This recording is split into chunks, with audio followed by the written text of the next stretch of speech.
Goeiemôre Berse gemeente en vriende.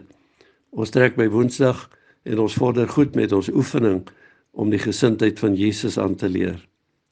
Moet asseblief nie nalat om ook fisies te oefen nie.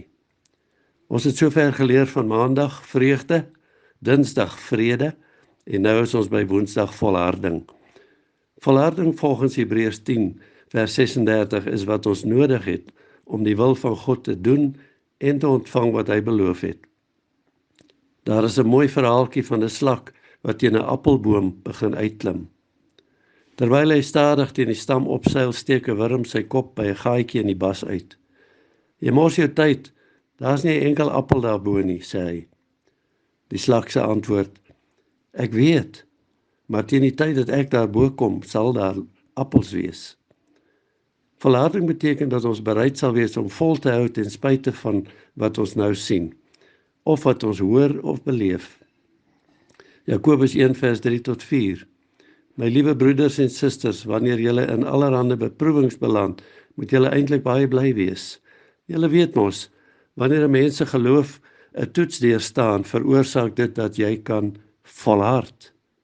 Julle moet egter eendag volhard, dan sal julle julle lewensdoel bereik en geestelik gesond wees. Julle sal niks kort kom nie.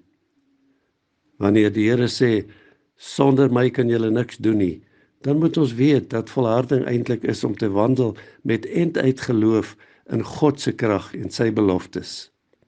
In hierdie moeilike tyd moet ons vashou aan God se beloftes, al kan ons nog nie die appels bo in die boom sien nie. Efesiërs 3 vers 20, aan hom wat mag het om te doen ver bo alles wat ons bid of dink, volgens die krag wat in ons werk. Liewe broer en suster, moet asseblief nie op jou eie vermoë staat maak nie. Vrede wat van God kom is bokant ons verstand. Vreugde wat van God kom, maak ons dat ons altyd sal bly wees. Volharding is net moontlik deur die krag van God. Kom ons bid saam. Vader, ek bid vandag vir u kerk op aarde. Here, gee dat ons sal besef dat ons sonder u niks kan doen nie. Dankie dat u altyd ons hand vashou. Dankie dat u liefde nooit sal ophou nie, want u is liefde. Dankie dat ons vandag in u krag kan volhard. Ja, ons wil u glorie en u almag vandag in ons gees raak sien. En ons wil vandag in oorwinning lewe, oorwinning gevoed deur u krag. Here, ek herinner my aan 'n ou koortjie wat ek gesing het as kind.